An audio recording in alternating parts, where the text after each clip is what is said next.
Germany has lost its mind, and Germans simply aren't ready for what's unfolding across their country, from blackouts to food shortages. An issue that's now forcing retailers to implement purchasing limits on staples like sugar, flour, and cooking oils. And I think they're in a state of denial.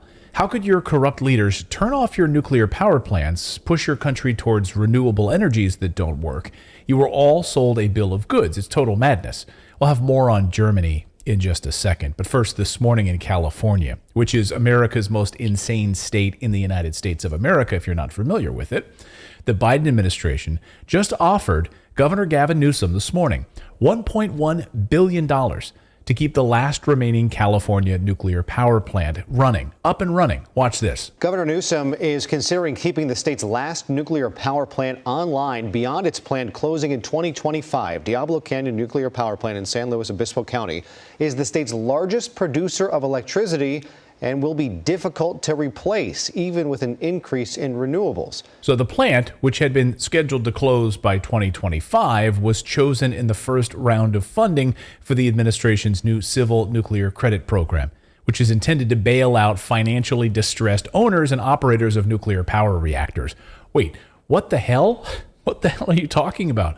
The only reason these nuclear power plants are distressed is because the politicians made them distressed by cutting their funding and piling on draconian regulations that make it impossible to run and do their job. It's not as if they're just sitting around distressed. It's not like the power plant is distressed because it can't pay its student loan debts back. It's not like it's distressed because it has to pay alimony support. It's distressed because you idiots at the World Economic Forum and the globalists forced it out of a job. I just see the need for such a dialogue, and I see the need for action. I see the need for a great reset. So yes, it's distressed because it can't find work. It would like to do its job. It just can't. It's in the unemployment line. Now, California is asking people to turn off the lights, turn down your heaters, don't charge your electric cars.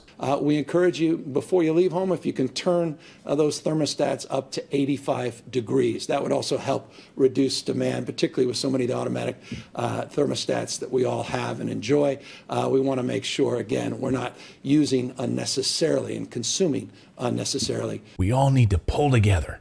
So let me get this right. Nuclear power is the cleanest form of power. It provides power to millions of Californians, and you want to shut it off. The Biden administration is giving you a $1.1 billion of taxpayer dollars to keep it turned on. So we are living in a clown world run by idiots.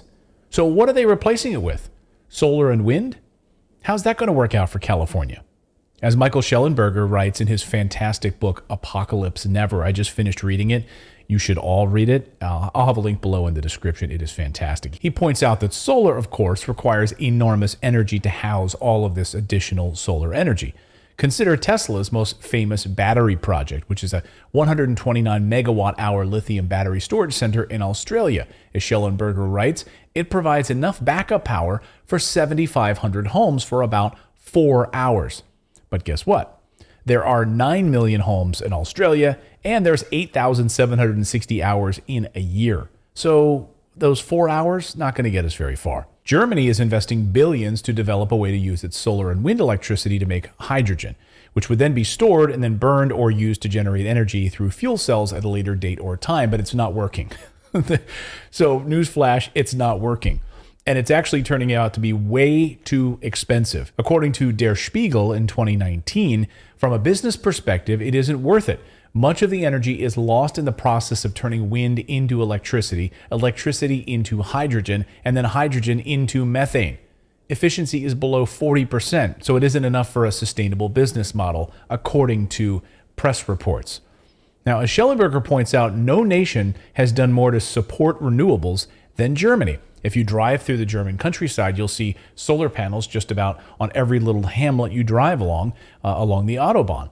But for the last 20 years, it's been going through what it calls an Energiewende, or energy transition. From nuclear and fossil fuels to renewable energy sources, it will have spent $580 billion on renewables and related infrastructure by the year 2025. But here's the rub. It relied upon natural gas to back all of it up. See, that's the problem in all of this, guys. No one talks about the massive amount of fossil fuel infrastructure that's required to back up your renewables program. So all of these renewables require massive amounts of natural gas and coal as backup. Now, if you use nuclear, you don't need that. Germany spent about 32 billion euros on these renewables every year between 2014 and 2019, or 1% of its GDP a year. The economic equivalent of the United States spending $200 billion annually. It's been a total failure. That's a lot of money down the toilet, flushed down the toilet. But that's not stopping the mainstream media from continuing to push it, even in the face of blackouts and major restrictions. Here's the BBC, just yesterday, out with a ridiculous story, talking about how certain German towns want to become 100% renewable and sustainable in 8 years with wind and solar. But buried deep down in this article is the admission that the solar plan only works when it's sunny, and it doesn't account for all those dark, cloudy winter days, or at nighttime, by the way. Now, since you've shut down nearly all of Germany's nuclear power plants, they need to supplement this renewable fantasy with coal plants. That's right. You heard me right. Germany is now restarting coal-fired power plants. So this makes a lot of sense. Get rid of the best form of power and replace it with the dirtiest form of power. Meanwhile, German Chancellor Olaf Scholz has ordered the country's 3 remaining nuclear power stations to keep operating until mid-April. And then what? They're going to shut them down permanently. Now, they were all supposed to be shut down, but this was sort of an emergency move. Well, I guess we should maybe not shut down a few of them because people need to live. And now Germany is worried that people are going to start hoarding cash and taking money out of the banks over fears of blackouts. See, Germans rely on cash, and perhaps more than a lot of other industrialized countries. And it's already happening. What happens if you go to the ATM, you go to these banks, and there's blackouts so you can't access the ATM? People in Germany are going to be shocked to learn that when they go to the bank, they won't be allowed to take out money because the government is going to stop them from doing that. So the power might be on, but if you're German and you decide, I want to go to the bank and I need to get cash out, I need to get as much as I can out to protect my family right now because of these blackouts or whatever this government is going to do to me, the government now is putting in place measures to stop you from doing that. Of course, this is all part of the plan. They don't want you to have cash. They don't like that Germans rely more on cash than just about any other European country. So they want it to all be digital. So this is all just part of the speed of the transition of what the globalists want. Now, according to this amazing Reuters report, quote, access to cash is of special concern for Germans who value the security and anonymity it offers and who tend to use it more than other Europeans, with some still hoarding Deutschmarks, replaced by the euro more than 2 decades ago. They don't even use the Deutschmark anymore, but they're still hoarding Deutschmarks.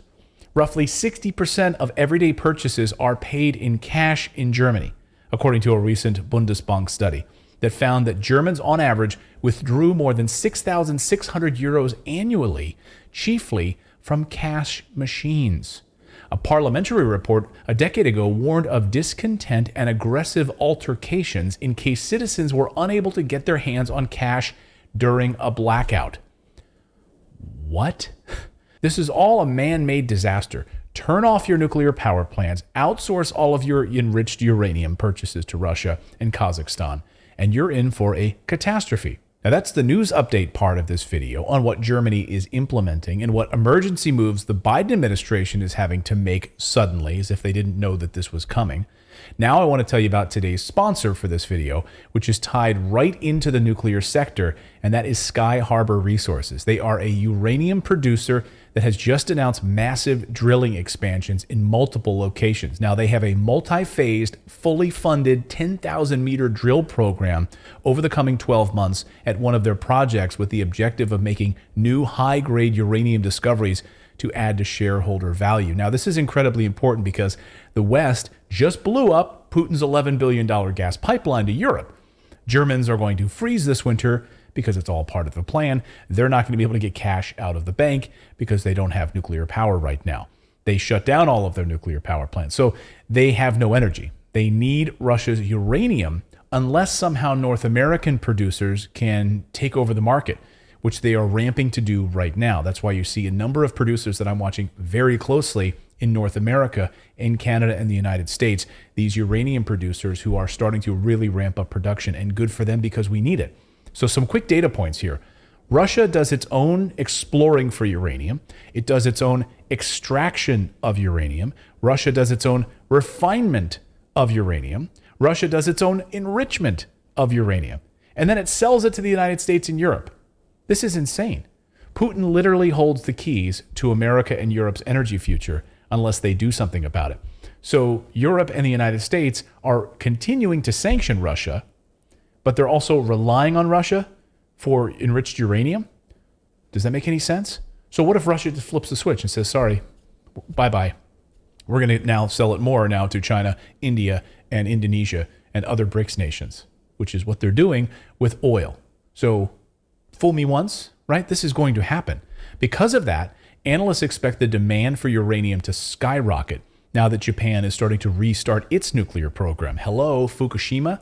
They've moved past that. They realize what a disaster it was for them to even evacuate people from that Fukushima area because more people died totally unrelated to the power plant. They died from stress, heart attacks, cold because they didn't have heat because they moved them out of the town. Had nothing to do with the actual power plant itself. Huge mistake. So Japan now realizes the error of its ways, restarting nuclear.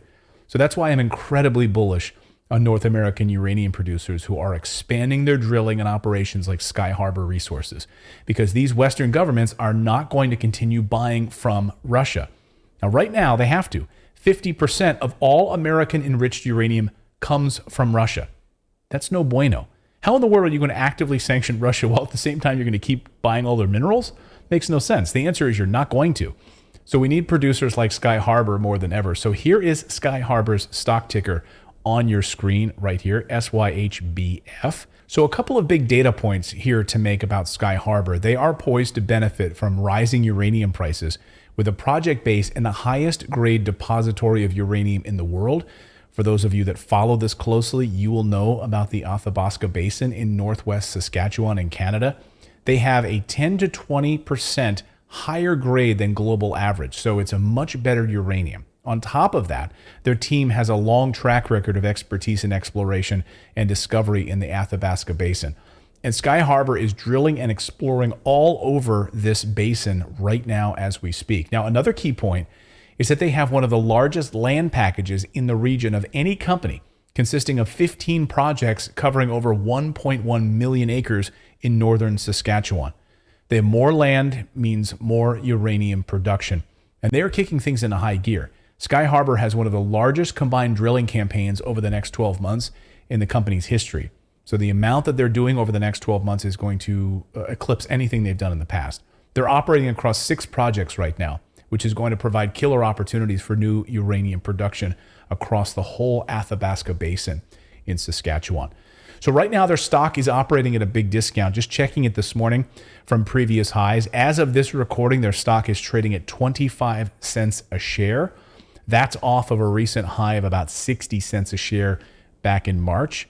Of course, everything has been down over the past few months, so this is a big discount. This morning, though, analysts at Barron's have a price target of $1.10 per share, and they've labeled it a buy rating at Barron's. So from 25 cents a share to Barron's price target of $1.10 a share with a nice buy rating from Barron's. So do your own due diligence on Sky Harbor. Look at their management team and their CEO, Jordan Trimble, who has worked in this industry for a long time.